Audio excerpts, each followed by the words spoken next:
hate the Jordan and Bron debate. That's cap. I accuse you of capping. What separates them on the court to me is, I think, number one, Bron's intention to make people better. What? Yeah, it is. Facts. Like, come on.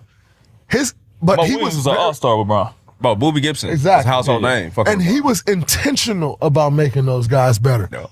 MJ made guys better just because of how good he was. You don't know what you're talking about, do you? Yeah. It wasn't like, I think this way, so I'm going to do this to get this guy this. No, you just so good that then that guy can get off of how good you are.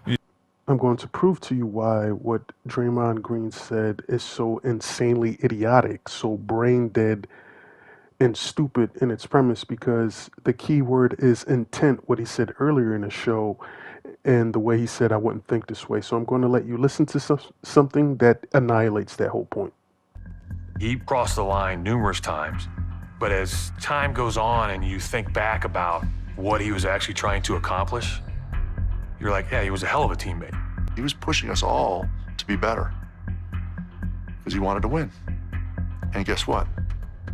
It worked.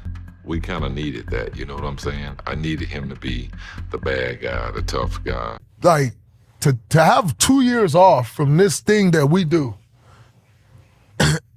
in the middle of a run and then come back and keep, like, bro, like, you can't act like he just went 6 in a row. Like, this is when you know their argument has no validity, it has no weight, no substance, no common sense, no logic, nothing to be taken seriously, has no foundation, because they got to find a ways to poke holes in 6-0.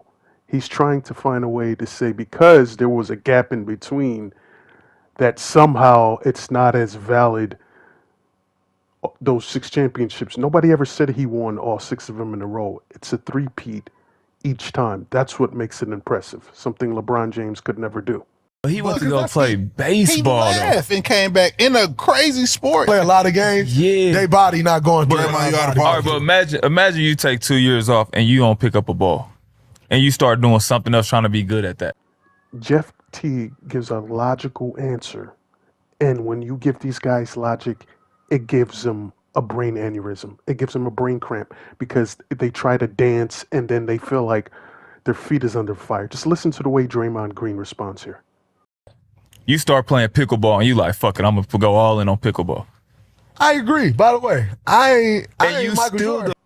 You see what I'm talking about? Because he goes back to, look, I ain't Michael Jordan, because you knew the answer you gave didn't make a lot of sense. And when Jeff T gave it at its most basic common sense, just logic, it just kind of rattled Draymond Green's brain. The best in the world. But you're still the best in the world, bro. When you come back. But, I mean, I want to be like Mike. It's all there, black and white, clear as crystal. So you get nothing. You lose. I never thought this debate was a thing. I never even thought it was close. Jordan is such a far superior player in every aspect. To me, this is not a debate. He's the better offensive player. He's the better defensive player. He's the better team player. And I know LeBron James fans will have a mental breakdown when I say team player. Oh, how can you say he's a team player when LeBron makes his teammate better? No, Jordan is a better team player because he can play within a system. LeBron plays one way in a certain way, and that's through him, and everybody becomes a spot-up shooter.